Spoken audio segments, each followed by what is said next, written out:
listening to The Chris Maher Show, live on YouTube.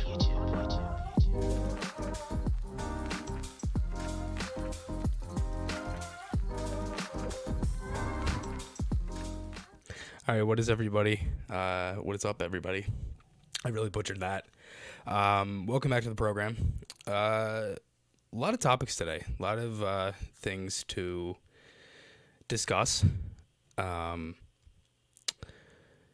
The Flyers have been winning. There's actually been a good chunk of recent games that the Flyers have played. We'll get into that. Recap the week and weekend. Flyers, as we did the show last week on the 21st, Flyers beat the Panthers 6-3, then played Minnesota Thursday, beat them 5-4 in a shootout, and then the Red Wings on Saturday afternoon 3-0. Carter Hart was fantastic in that one. Talk about a lot in this one as well from those couple of games. Phantoms continue to win. They had a really good weekend. Their magic number is 12. A lot of stuff has been going well for Lehigh Valley. They've actually had a pretty good stretch here to kind of get into the playoffs, so we'll talk about that. Jamie Baskow from Flyers Nitty Gritty will join me at 6:30 for about 20 minutes or so. So that'll be good as well, just to kind of, go on from that. And obviously Jamie's great over there. Those guys do a lot of good stuff, and obviously I used to be with them, so it was always a good time with them as well. Couple of other things. I mentioned the offensive struggles from last week, and the Flyers actually really haven't had any offensive struggles since then. They really weren't having any up until that point. It was just kind of lingering over from the date that I had started the show, and they still had their issues, right? It was still recent, but they actually were still kind of having the same type of problems. So they got 25 goals in their last 6 games, 3 power play goals, and I've mentioned the power play is still the worst in the league at 15.6%. I'll talk about that later as we get into the preview of the Canadiens game tonight. 3 power play goals. Scored 1 against Buffalo, Tippett, Cates versus Carolina versus the Line-In versus Minnesota. They've been able to outscore their problems in the last couple of games. And when you look at, other teams and teams that are playing well and teams that are good, and you look at the high-end teams in the league, if they have a problem, they typically can outscore it. The Flyers have actually been able to do that over these last couple of games. Tristan, what's up, buddy? Thanks for tuning in. Jeffrey, how you doing? I think, they've been able to outscore their problems, and that's been one of the better things in recent games. As well, as for the Phantoms, I wanted to touch on this as well. Emil Andre signed his ELC. I did the quick video yesterday. I mentioned in the video. I talk about it tonight. Really good to get Andre locked up. Good to get him signed. It's good to see. Also, Dave Scott is retiring, so there's obviously more changes with the Flyers where we knew that they would be coming. They still are, and Dave Scott retires. Dan Hilferty steps in at the moment. It had to happen. It was certainly overdue. There wasn't really... I'll just say that the writing was on the wall. I think it was pretty clear that this had to happen, so it doesn't really shock me, to be honest with you. Also, the giveaway. I wanted to mention that as well. I'm doing the giveaway. That giveaway drawing will be next week. I got about 10 people in it so far, and if you're not sure what it is, I'm giving away a signed 2023 Flyers Charities Carnival poster that was signed by Travis Connecting, Nick Delorier, and Tony D'Angelo. So if you want to enter that, you have to subscribe to the YouTube channel, which is currently what this is streaming on, and then also, check out my Twitter and follow that as well. But let's get into the kind of second topic here as we kind of get going, because we got, again, as I mentioned, the weekend games. The Flyers defeat the Minnesota Wild on Thursday, 5-4 in a shootout. Really good game for Minnesota against Minnesota. There was a lot of good things in that one. You actually played. First of all, the game was on national television, so that was one thing. As for just that game in general, a lot of good things. You played well against a team in Minnesota who was playing pretty good up until that point. And the Wild are a team that they're kind of in the mix, right? Like they should be a pretty good team come playoff time. They're in the mix to be like, one of the teams that's kind of could be, could win a couple rounds and surprise some people, or they could end up falling flat and end up losing in the first round like they did last year. And that's kind of changed with them. And the Flyers had a really, tight game against them in Minnesota when they played as well. 5-4, 3-2 in overtime. They beat the Wild this time 5-4. Saturday, the Flyers ended up beating the Red Wings 3-0. Carter Hart was insane. Carter Hart has had a lot of good moments this season, and the save that he made on Jonathan Bergeron was incredible. I mean, it's arguably one of his better saves of his career. Unfortunately, Carter Hart is hurt, listed day-to-day with a lower body injury. The Flyers did a recall Samuel Urson on emergency conditions for tonight's game against the Canadiens. And, man, that save. I mean, when you dive across like that and you make a save, it's like it could go either way, right? I mean, it could end up going in. But the other thing is, too, is it could eventually at some point when that type of stuff happens and you have to continuously make those type of saves, it shows that you're not playing that great in front of the goaltender. And for the Flyers, I thought they played pretty well that game. I mean, Hart obviously was huge. He had two of his best saves of the season this year. Both came against the Red Wings. Lucas Raymond, the one in Detroit late, stuck out the pad. Really, really good save. And this one in the last game. And then, as I said, I mentioned earlier as well, the Flyers beat the Panthers last week on Tuesday, the last week of the show, 6-3. And they're 1-0 on the nights of the show as well. Just kind of transferring over, as I mentioned, Forster and Zamula, they got sent down after Saturday. So those guys, again, it's going to take away a little bit of the Flyers' offense because Forster was a guy who came up here, actually played really well. I was very pleased with Forster and how he played. There were a lot of good things that I thought that he did away from the puck. Defensively, pretty good in his structure.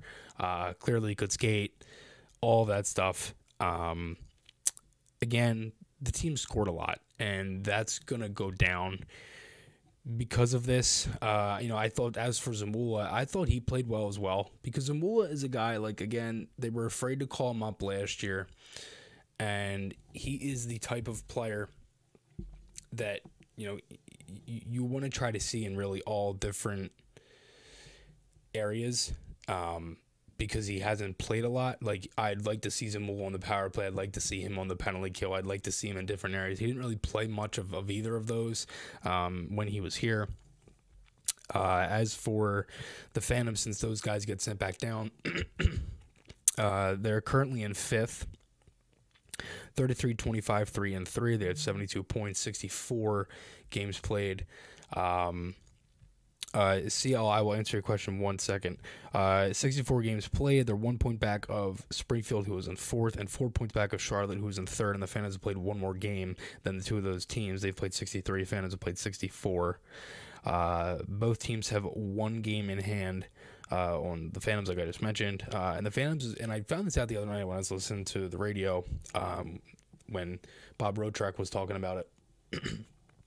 The Phantoms have played 31 one-goal games this year. And it really made me think how many the Flyers have played, because even though the Flyers have lost a lot of games, they've also given up a good chunk of empty net goals, and last year they gave up a lot of empty net goals too because they were just such in tough situations. Phantoms have 194 goals for and 195 goals against. So they've kind of been able to have really good goaltending, but they haven't scored as much, but they've scored enough. CL says, Yo, do you think we will see Brink at all, or will he stay down in Lehigh Valley the rest of the season? I don't think we'll see Brink. I think for Brink, you might as well I would just keep him down, because I don't think the Flyers are going to be doing much else of anything, outside of the whole Urson news now, since he got called up for tonight.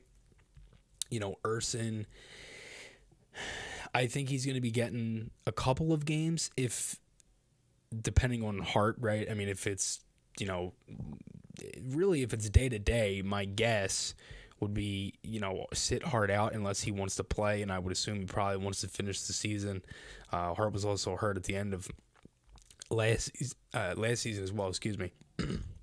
And there was a couple different things with that on how Hart, he's really dealt with an injury in just about every season he's played, whether it's been a major injury or minor. It's been mostly minor, but Hart's kind of dealt with something at some point. And for Urson, my guess is he's probably going to play a couple of games, and not playing tonight. Played Saturday and Sunday for Lehigh Valley on a back-to-back, so he'd be playing 3 games in 4 nights if they put him in tonight, which I don't think that's happened. Plus, it was pretty short notice, depending on however long they knew that Hart wasn't able to go tonight, because I got the email around like 5 o'clock, I think, around there. Let me double check that. Yeah, at 5:06 I got the email about Hart. So there's that. As for Brink, kind of like I mentioned, I think there's, they only have a couple of emergency call-ups. So I don't think they're going to be doing as much with really any of those guys, because, again, the Phantoms only have 8 more games left to clinch a spot. Again, magic number is 12. And for the most part, those guys are basically, that's really the Phantoms roster. I mean, there really isn't much else to add or subtract to it. The only thing that's going to change now is just the difference. I'm getting a call here. Hey, Dad, go ahead. Yo, what's going on, bud? What's up? Couple questions I wanted to ask you, and I'll ask them and then I'll hang up and listen. One, any other name that you have heard that the Flyers might be, I'm saying them because I don't know, considering hiring as, like, say, consultants? I know the only name I can remember is Lindros. Okay, right? So you're saying for president? Correct. Okay. Correct. Second, what you said to me today, and I purposely didn't go into it with you because I figured I'd call in the night. What are your thoughts with Tortorella saying that nobody is going to be wearing the C next year? Yeah. Knowing that Couturier will be back, okay, and Lawton, who is the only person that's wearing a letter this year, who, given my choice between the two of them, I say Lawton should get the C before Coots, but yeah, right. Just my thoughts, and so I'm gonna hang up. I'll listen. Love the new format, dude. You're doing great. Keep it up. You're kicking ass. All right, thanks, Dad. Peace. All right, see ya. It always makes me laugh when he calls in because he's sitting right out there. Yeah, so I guess I'll start with the first question. A lot of guys have been rumored. Pronger's been a name. Robert Esch has been a name. Eric Lindros has been a name. There's been so many different ones. Ray Shero, Ray Whitney. I could go on and on. Like there's so many different names. I don't know who is specifically going to kind of get that role, because my guess is it's a guy that has experience. I think Briere is going to be the GM. I think they're going to remove the interim tag and he's going to stay as general manager. But I do think the other thing that will be different will be that those type of guys, right? The guys that are more experienced, kind of like how Toronto has Shanahan with Kyle Dubas, something like that. For no captain next year, I'm a little mixed. I like it and I don't like it. I think I'm kind of in the middle. For no captain, I think it's tough because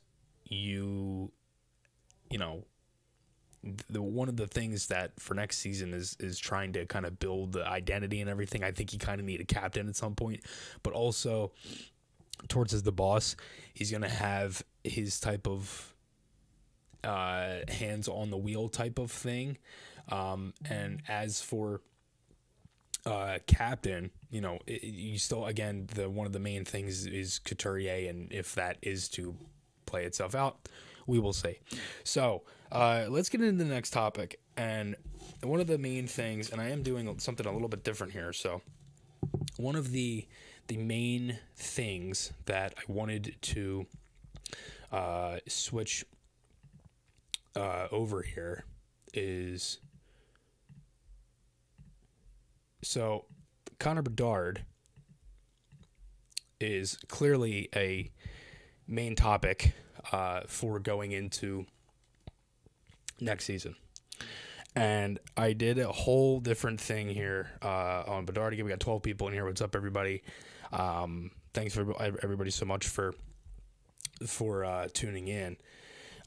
We got, you know, clearly this summer is going to be big, and the Flyers, they're going to have to do something, right? I mean, a lot of things are going to change, right? You're going to have different things. I wanted to kind of break down who really deserves Bedard more out of all of these teams. What team deserves him the most?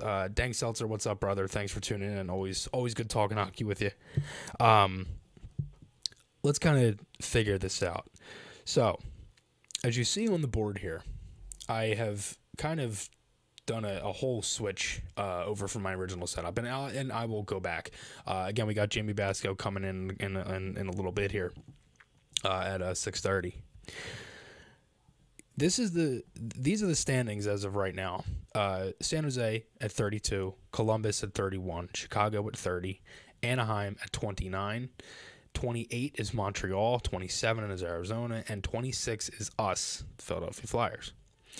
Teams that have had, you know, first overall before, being Columbus, Chicago both once, and then the Canadiens 5 times, and that's because they've been around for over 100 years.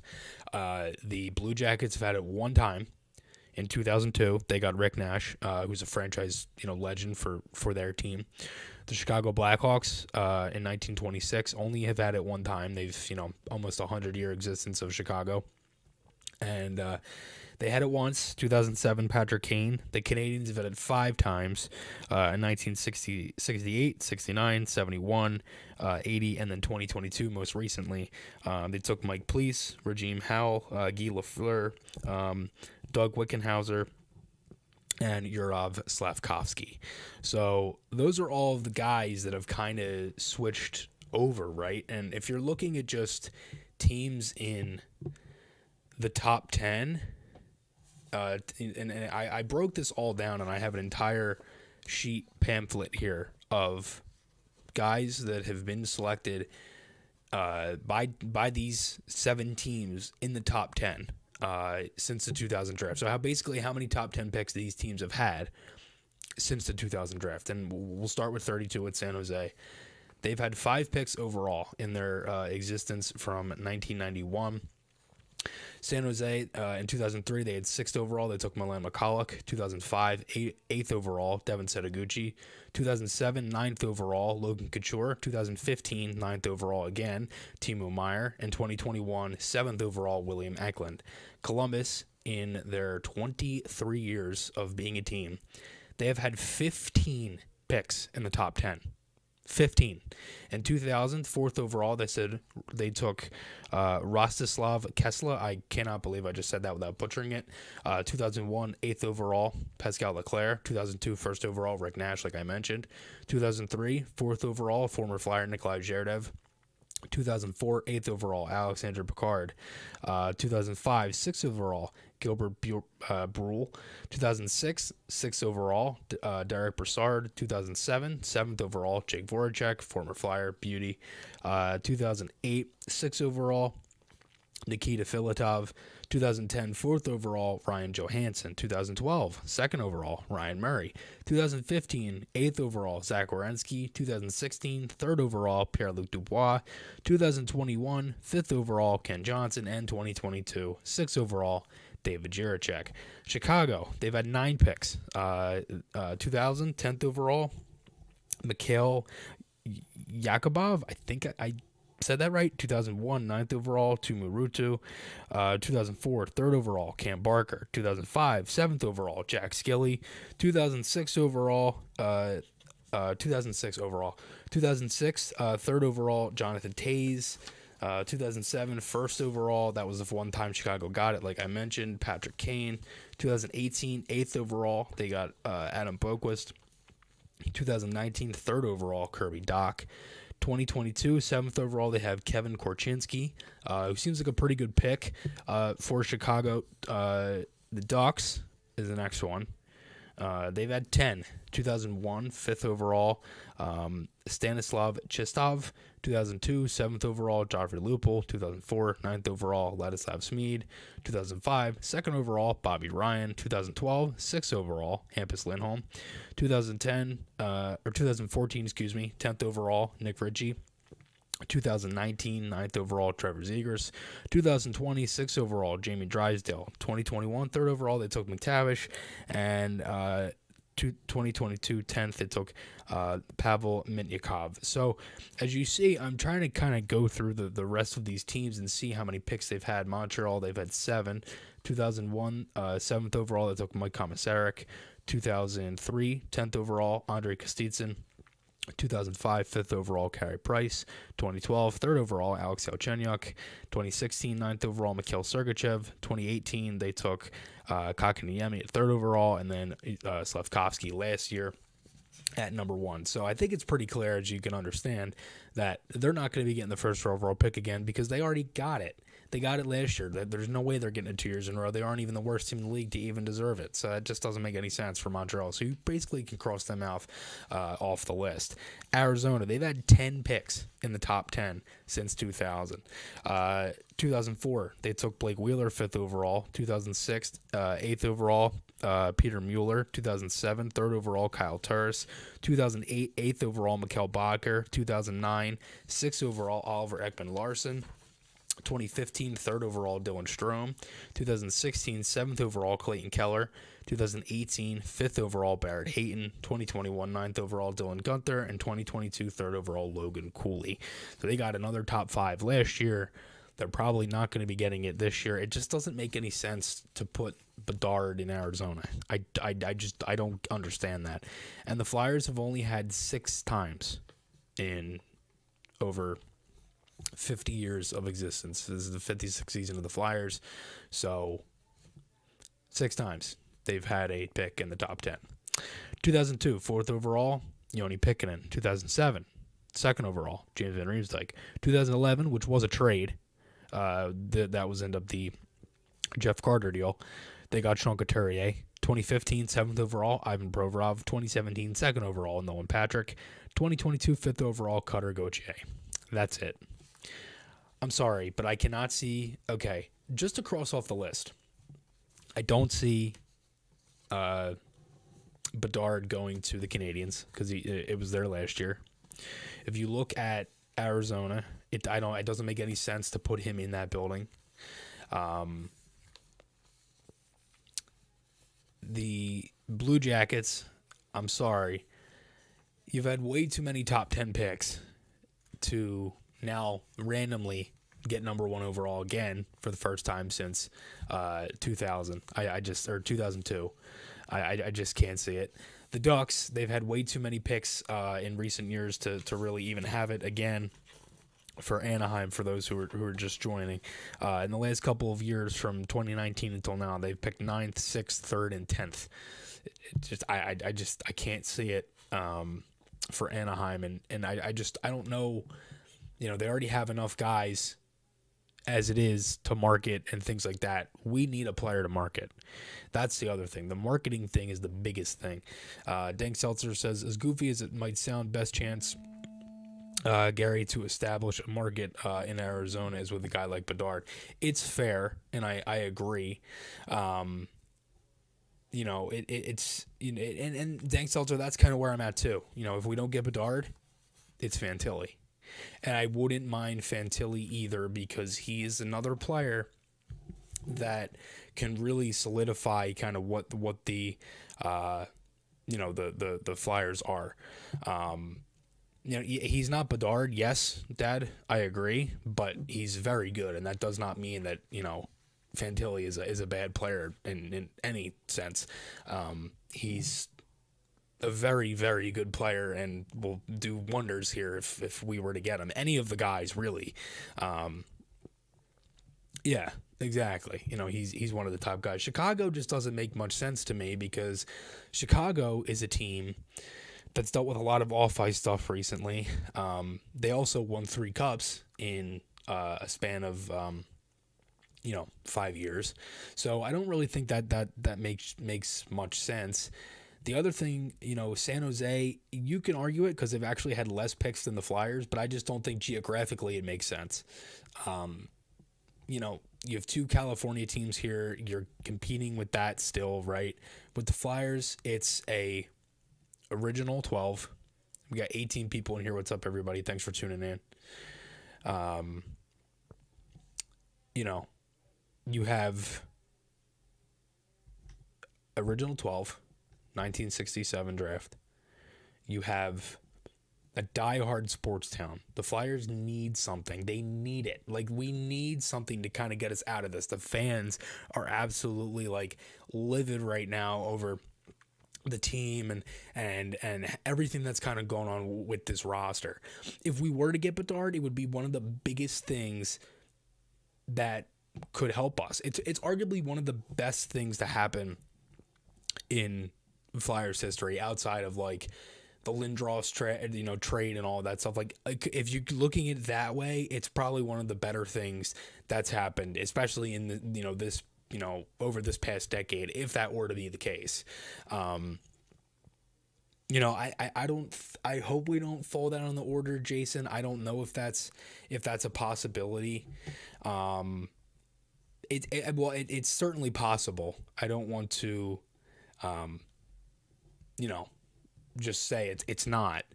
I just don't know if that'll happen, because I'm I just think the league looks at, because I don't believe it's all just based off of luck. I think it's rigged a little bit. That's kind of where I'm at too. So if it is, and if that is true, and honestly, Dank, I don't think 9th is bad. I'm fine if we can get all right.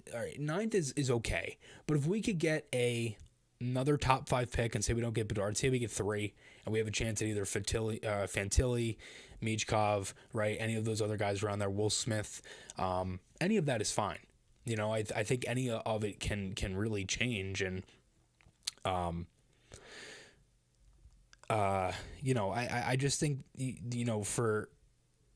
for where the Flyers are at and everything that's kind of going on with the team and all of this other stuff, it would be one of the biggest morale type of boost things. It's unfortunate. I don't agree with calling Patrick a bust. I mean, the guy got injured. It's kind of crappy luck, if anything. I mean, yes, for where he kind of is at, it's unfortunate, but it's it's not the best, most ideal situation for Patrick, because he was just in a different situation than this year's draft, and the chances of that happening again, I think, are pretty slim to none. Yes, Leo Carlson is another one who completely slipped my mind. I agree with that, Dank. I do think the thing with Russia can kind of get in the way. I hope it doesn't, I guess, ruin anything, moving forward. But I do have Jamie Baskell on the line here as well. So let me bring that up. Here we go. And here he is now, Jamie Basco. Hey, Jamie. Thanks for doing this. Hey, dude. what's going on, man? How are you? Good, man. How are you? Doing good, doing good. Thank you. Thanks for tuning in, dude. I appreciate you joining in. I just to kind of start off, how was the game Saturday? That seemed fun. Oh, man. First off, yeah, it's an honor to come on to your program here, man. You really built, something special. I'm very proud of you. You have a dedicated following. I mean, geez, man, you work from the ground up. This is what blue collar work is all about. I love it. Thank you, man. Thanks, dude. Yeah. I appreciate that. But, yeah, the game was fantastic. Kelly, the kids, and I, we went to the game. They made some signs before. They made a Noah Case sign. They made a Wade Allison sign. They made a Joel Farabee sign. And they made a Carter Hart sign. And then, nice. We went down for warm-ups and stuff because I wanted to get them, the unique feel. We were right against, along the board where the Flyers shoot around during pregame warm-ups. Around Carter Hart, so to speak. And Noah Cates came over about midway through, banged the board, smiled, laughed, and threw a puck up, for us. That was pretty cool. And then we just waited around for, another puck. And, the equipment staff came by and just threw a puck up and caught one for another kid, too. So that was pretty cool. It's all about the kids, and giving them that unique feel, Yeah, no, dude, that's awesome. Go ahead. Noah's a big Carter Hart fan, but in turn, I think he turned out to be a big Noah Cates fan. So that was great. And Noah Cates is having a phenomenal year. I think the last time I saw was somebody actually had him as fourth in selfie voting, which is pretty neat, for his first full season. Mm-hmm. And believe it or not, he's played 88 games. I checked today. Yeah. 88 NHL games. It's such a young. Well, he's not real too young anymore, but he's an overager, I guess you would say. Right. But just with him, graduating college and playing. What did he play? 10 games, 7 or 9 games last year, and to play in 88 now. That's pretty impressive. Yeah. No, for sure. Cates has been one of the bright spots of this season, and he's been very good defensively. He's really good away from the puck, and offensively, I think there's a little more, but I think he's got 32 points on the season so far. So he's played well. One of the things I wanted to kind of just to move over a little bit to the most recent thing with the Flyers today. Torts mentioned today at practice, no captain for next season. What are your thoughts on no captain? And if you were to I guess pick one, who would it be? To be honest, I believe that there will be a captain next year. I think that he shot that down, so he knows what's coming around the corner. Within the next 2 to 3 weeks, exit interviews will appear. Mm-hmm. And he knows that he's going to have to be before media, but more media than what is typically there on a daily basis. You got like 4 or 5 main beats typically for practice. Chris, you've been there a lot. Mm-hmm. You know what I'm talking about. During the week anyway, there's like 4 or 5 main beats and maybe one other person. So you might have only 6 media representatives there. Mm-hmm. So with exit interviews, you went last year, it's a full room full of media. I think it shoots down that question. Yeah. And I think that he wants, I think he has a standard for his exit interviews, and we don't exactly know what that is yet, but we'll soon find out here in the coming weeks. But for me, I really don't pay it no mind. I firmly believe that there will be a captain next year, and I think that Scott Walton has to be up there as an honorable mention. I think he has somebody else in mind. I think that he wants to see. When Claude Giroux told us that Joel Farabee could be a captain of the Flyers eventually, I think that hit home. I think that honed home. I'm not saying that Joel Farabee, should be that guy this year, but maybe when he comes into training camp next year, maybe, who knows? But I think that he's grooming Noah Cates, and I still think that he hasn't seen Sean Couturier yet. So there's still a lot of question marks. And to be honest, I don't want to say who it will be or who it should be because I think there's so many variables with it. Right. Does he go with it? I think that Noah Cates is one of his favorite players. Right. And would he go with a Noah Cates? I also think Scott Lawton's one of his favorite players too. And who's going to be here long term? Right. I think it hones home for John Tortorella. So yes, Scott Lawton would have 3 years left on his deal. Would make him the captain and have to shift in 3 years.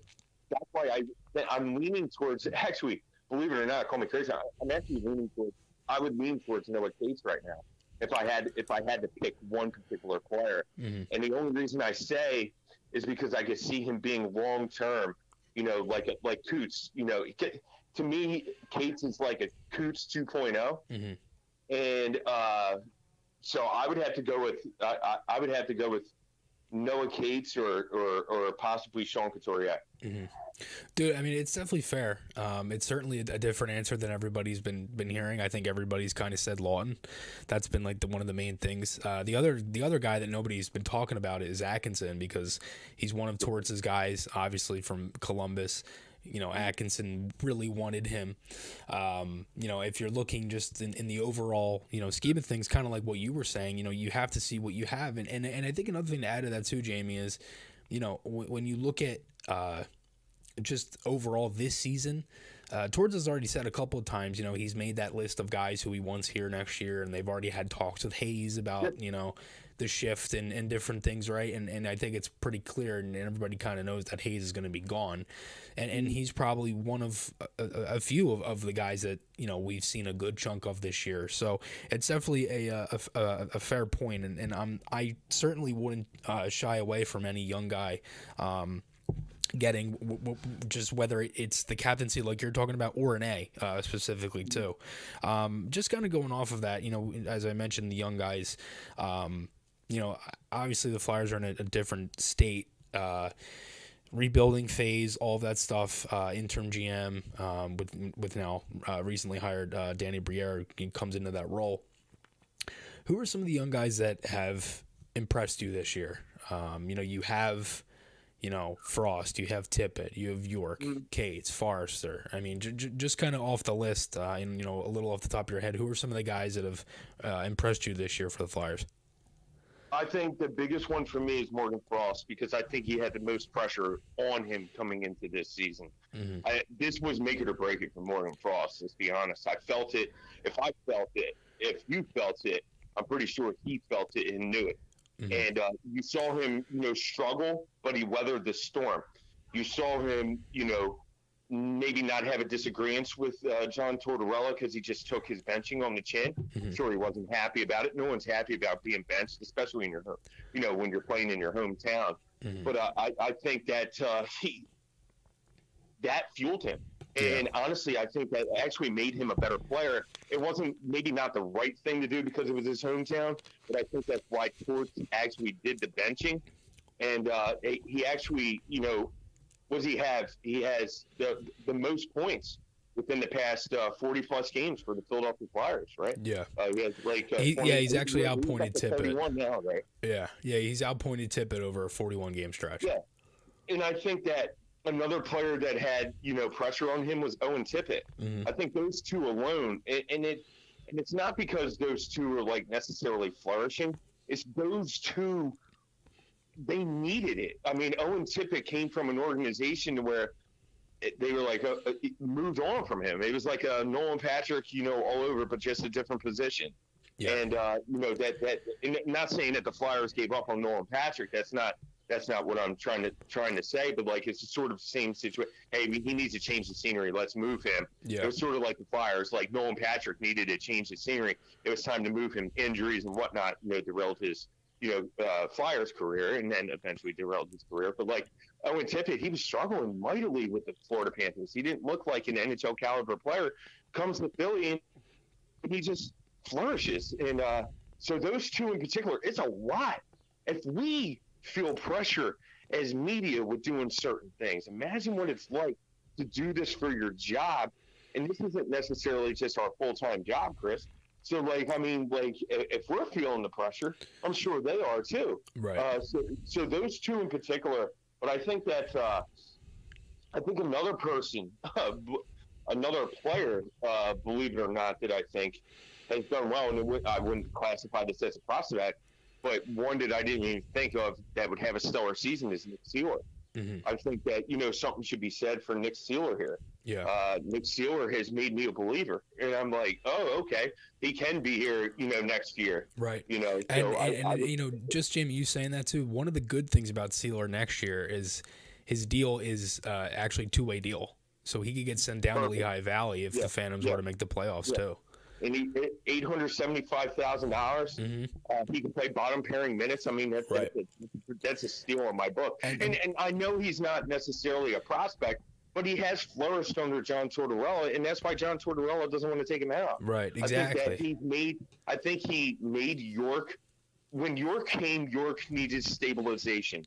York needed that partner to make him feel comfortable and calm, and I think Sealer did that. With him. And I think that, he had some tutelage, with Nick Sealer. I like the job that Nick Sealer has done this year. He's definitely more than earned his money, in my opinion. Mm-hmm. But, and of course, like we spoke on Noah Cates. So I've had, with Noah Cates, as well. I'm very, very impressed, with Noah, and I continue to be impressed with Noah.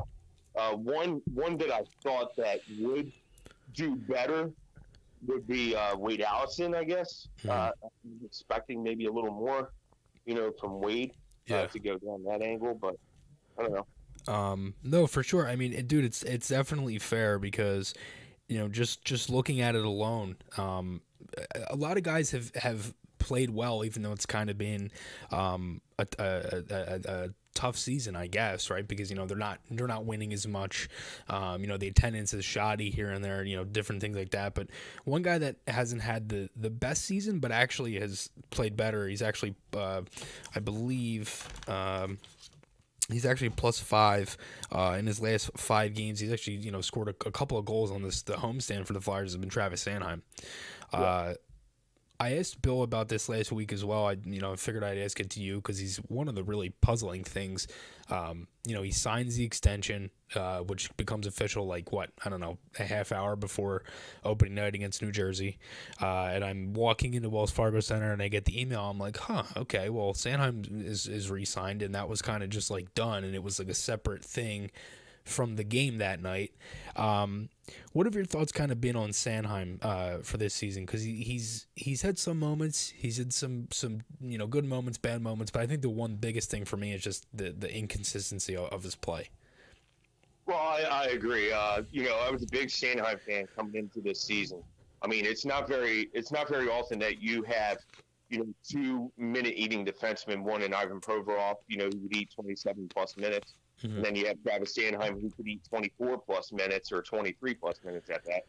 It's not very often, and good skating defensemen at that don't grow on trees. Right. So I was a big believer in Travis Sanheim, especially after last year, after his career season. He really seemed to put everything together, and then he fell flat for me. And it's like you said, he fell flat for about 3/4 of the season. It was just and I say that because the up and down at this stage in his career, it shouldn't be this inconsistent. Right. He should start to be balancing himself out. Maybe like Ivan Provorov. You're seeing Ivan Provorov mellow out now, and you're starting to see the level of play for Provy that everyone really expected. For Provy, he's not up and down anymore like he once was. Now that he has a stable partner and knows exactly who he's playing with, on a nightly basis. And I think, Cam York, he's done well there in that particular, area. Mm-hmm. But I think that, Travis Sanheim, after signing that deal, you would think that, okay, I got some assurance, I don't have to come in. I don't have to clutch my stick like Claude Giroux did last year. And Claude, played very well under the pressure, of the thought of having a trade deadline or being traded by the trade deadline. Sanheim didn't have to go through all that, Claude Giroux and Wayne Simmons, before him, had to. He had assurance that he had that 8-year deal and that he was primarily safe, by the trade deadline. So he didn't have to go through that. So to be honest with you, Chris, I thought he'd be the best defenseman for the Flyers yet again this season. It definitely didn't happen. And honestly, he's let me down a bit. And so, like, I can't get on that Sanheim train yet. Right. Because I haven't seen, like you were talking about, the level of consistency. I'm not throwing him away by any means. Oh, no. Because he's starting to come, back to that level of play that everyone expected of him this season. But yet I can't, sit here and say, yes, he is that guy moving forward. I understand, like if the Flyers want to cut ties, with some long-term contracts, his name has to be, right up there in the mix of cutting ties with in terms of, long-term contracts just because of his influx this season. Right. And I don't think that, Chuck Fletcher expected this sort of a season for Sanheim. Why it happened, not sure. Maybe he'll hone in on that, at exit interviews. Maybe he had I can't see him playing with an injury. I can't see Torts just allowing players to play because I think the medical staff has done a much better job this year in terms of that. In terms of limiting players like with injuries and stuff and holding them out. I think they've done a better job, and I think Torts and his staff have done a better job at understanding the situation as well and identifying those particular situations. So I can't say he was hurt, but I don't know maybe if something was going on with his family. These guys, at the end of the day, they are human beings. Maybe something was affecting him in his family life, his personal life. Or maybe it's a fair point, yeah. Maybe he has a girlfriend and they were an influx. Maybe he had, you know what I mean? And I just think that, when stuff isn't going right at home, it's not going to go right at work. Right. I'm not making excuses for Sanheim. No, it's definitely fair. I think you're just trying to figure out what the issue is. Yeah. You can't just go from being an excellent defenseman primarily last season to this, right? And it's been a roller coaster. I feel like I'm riding the King to Ka, right? Like you hit a peak, and then all of a sudden you go, yeah. It's I don't know. It's just he's a very puzzling one this season for sure. I mean, I think the one biggest thing is that, and you kind of hinted at it a little bit with Chuck, is that he didn't wait to see what would happen with him and Torts. He didn't wait to see if they would connect or anything like that. He kind of just was like, all right, well, let's get this done. And I guess, for Chuck, it's probably, he's thinking to himself like, just going into the 2021-22 season when Coots is signed, you get Farabee on the books, and then you're like, well, what about Drew? And everybody's like, oh, here we go again, and and then the whole thing, and then obviously Drew goes straight at the deadline. So that kind of thing, and Chuck probably didn't want to go through that because the other thing is too, I think if he waited, he would have been screwed because Sanheim would have been one of the better defensemen on the market. I think the second best might have been Damon Severson. If you were to look up some of them, I think it was him and Mackenzie Weegar were the two best, and then probably Severson under them. Yeah. So there's that too. Kind of going off that, and somebody mentioned it in the chat as well. If you could, just kind of, similar, basically the same question but different player, Ristolainen. Risto's to me he's been their second best defenseman outside of Cam York. Yes, and that's what shocks me. It's like, hey, do you want to trade him now?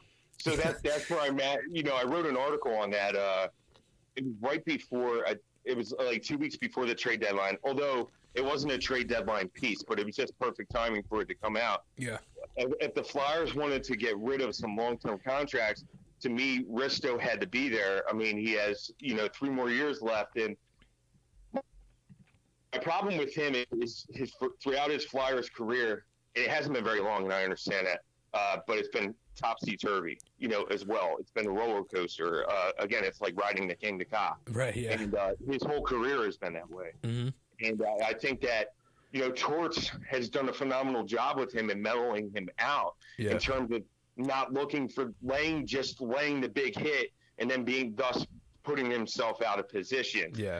I think that Torts has mellowed his game and has calmed him down as a player. He can still lay a big hit and be in position is what Torts is trying to say.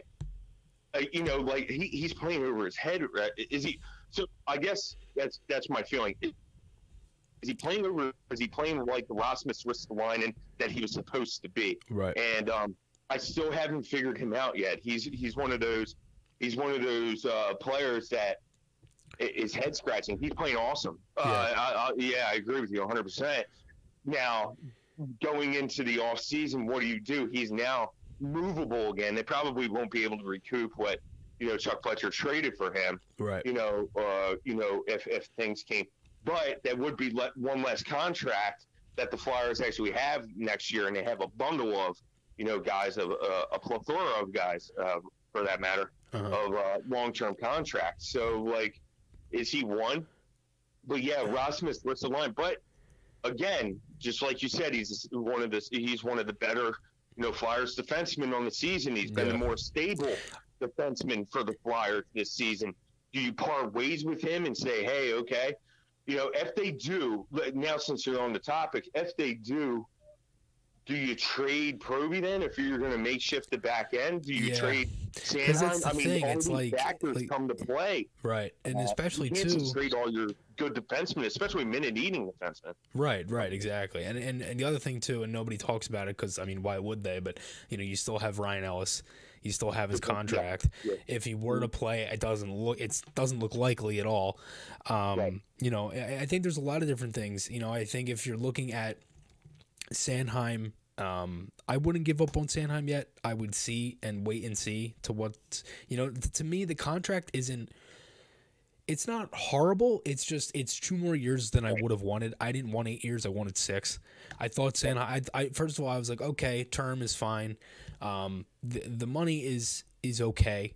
He was good. He's every other contract he's gotten around a 2.5 million raise. So that's kind of where I've looked at it.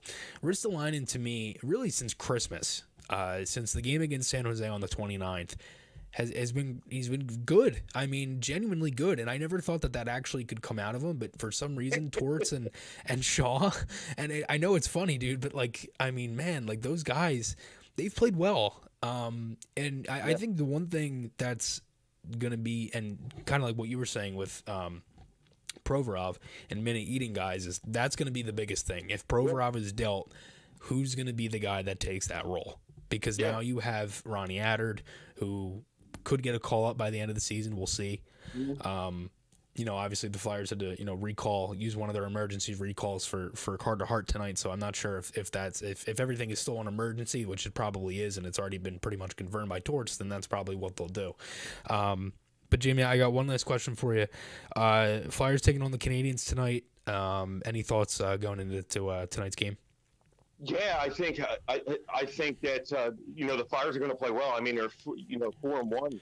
In their last 5 games here. I think that they're hitting it home here, and I think that's a good thing for the young prospects. I mean, this is a young team, and they look like to be playing well with one another. Finally, I think that this is a team unlike the free-falling teams from the past, like few seasons and stuff. I think this team, they look like a tight-knit bunch on the ice and off the ice, and I think that is a great job with John Tortorella and his staff, I think, for pulling everybody together, especially in this learning season or evaluation season, as Tort calls it. I think that's big. So another player that I'm looking forward to tonight is on the opposite side. I'm looking forward to Keith Primo's son. Caden Primo, yep. Yeah, he's in that time for Montreal, yep. Yeah, I want to see how he plays. I think that is key. I think that there were a lot of rumors hinting that Carter Hart could go to Montreal. Well, if Caden Primo plays well tonight and he plays well for the rest of the season, it looks like he's going to be recalled here. Then maybe that's one less team that Carter Hart could eventually be dealt to. Right. So I'm looking at that tonight. I'm really looking forward to this game and seeing how the youngsters are going to play. I'm looking forward to Felix Sandstrom to see how he's going to play. I think he's probably going to get the start since Sam Ersson was on an emergency recall. Yes. Sandstrom will be in that because Ersson played back-to-back Saturday, Sunday for the Phantoms too. So that'll be interesting. So I'm looking forward to seeing what Sandstrom could give, to maybe give some value for the Flyers. To see what they got. Going into the off season, maybe he's tradable, maybe he isn't tradable. Yeah. Or how they're going to part ways with Felix Sandstrom if that comes about. I would surmise that Torts loves Sam Ersson. Yeah. So I would pencil him in as the this is just my personal opinion anyway, as a backup netminder for next season. So where does that leave Sandstrom? Does that leave Sandstrom and Lehigh? They'd have to waive him, all that stuff. So Yeah. this is just interesting. So my eyes are on the goaltenders tonight primarily. Right. Okay. Yeah, it's definitely fair. Jamie, dude, thanks so much. You and everybody else over at Nitty Gritty does a kick-ass job. I love seeing your tweets at 3, 4, 5 in the morning. It's great, man. So thanks for all you do. Thanks for doing this, and we'll talk soon, man. No, thanks a lot, man. I appreciate you, man. You built up a strong following here. I'm very proud of you, and your following should be very proud too. I think they have stuck by you through thick and thin, and I'm just happy to come on and talk some hockey, man. So I appreciate you, Chris. All right, man. I'll talk to you. All right, take care. Take care, buddy. All right, see you, man. Bye. There he is, Jamie Vasco. We actually went over 6 minutes. Jamie's great. Again, it was such a good conversation. I didn't want to end it early. So, yeah, like I mentioned, and like me and Jamie kind of talked about there at the end, Flyers taking on the Canadians tonight. A little bit of a preview. Again, like I mentioned, Hart is day to day with a lower body injury. Sam Ersson called up on emergency conditions. A couple of stats to kind of end the show and kind of head into tonight's game. Flyers are 28, 32, and 12. That's 28th in the league. Habs are 30, 38, and 6, 26th. Felix Sandstrom is in net tonight for the Flyers. He is 1-10 and 2 on the season. 3.49 goals against average, 8.84 save percentage. Not the best year for Sanny. Caden Primo has played one game this season for the Canadians. That's probably why Jamie wants to see him. Came in on January 19th for the Canadians. 5-1 win, 1 goal against on 7 shots, 8.57 save percentage in that one. Flyers are 0-1-1 against Montreal this year. They had the heartbreaker early in November where Tippett had 2 goals, lost on the Cole Caulfield late dagger with like a second and a half left, something like that.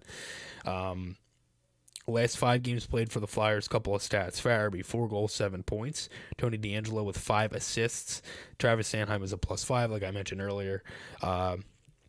Harvey Pinard for the Canadians has 3 goals in his last 5. And Nick Suzuki has 8 assists, 10 points, and is +5 in his last 5 games for Montreal.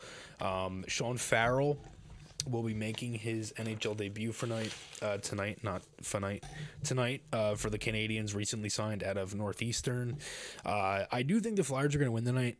They've played better. They've been able to score. As I mentioned, they've been kind of outscoring their issues in recent games. If they've given up a goal, they've kind of gotten one right back, or if they've had a couple tough minutes, they've gotten a goal to kind of elevate themselves. They've been able to kind of do that. And yes, Dank, you are correct. I was just about to say this. You can mark Farrell down for his first NHL goal, because essentially anytime somebody makes their debut against the Flyers, that said player scores their first goal. Montreal is 28th in the league on the power play, 17.1%. They're 29th on the penalty kill, 73.2%. They're 23rd in faceoff percentage at 48.6, 26th in the league at goals for, 2.84, and 28th in goals against, 3.66. Flyers, worst power play in the league, 15.6, 74.9 on the penalty kill, 45.6 on the face-off. That's 30. 2.86. I'm really messing up my numbers here. 2.86 goals for. That's 30th in the league, and 3.26 goals against average. Flyers had some pretty good goaltending. They've 21st in the league. I mean, for the defense in front of it, and the goaltending, it's been better. Flyers are 4-1 in their last 5. Canadians are 3-1-1. Similar schedules. Flyers have had some tough teams on this trip. Florida's kind of off and on this year. You had Vegas, you had Minnesota, the Canadians, they played Tampa, beat them, played Boston, lost to them, all that stuff. Ended up just beating the Sabres the other night. But yeah, Flyers are going to go with 11-7. Braun is in, Nick Delorier is in, and no Hart again, like I mentioned. So yeah, really, really fun show today. It was a great time. Again, thank you to Jamie for coming on. It was a blast. And I love doing this stuff. I love talking Flyers hockey with everybody. Yeah, we're just going to keep going here. And again, Flyers taking on the Canadians tonight as well. So thanks everybody as well. Thank you to Dank, Jeffrey, Philly Ghost, Dill Tupac, Jason Melroy, my dad who ended up calling it as well, Dan Coyne, Eric Wisniewski, everybody. Thanks so much for all the support. As always, Tristan, Jeffrey, CL, Carts 88, everybody. Thank you guys all so much for all the support this week, and I will see you all guys next week. Stay tuned for the game recap. Next week's show is going to be action-packed here on the channel. I have the show from 6 to 7. We're doing the watch party for the game at 8 o'clock and all that stuff. So, yeah, thanks everybody, and I will see you all next week. See you guys.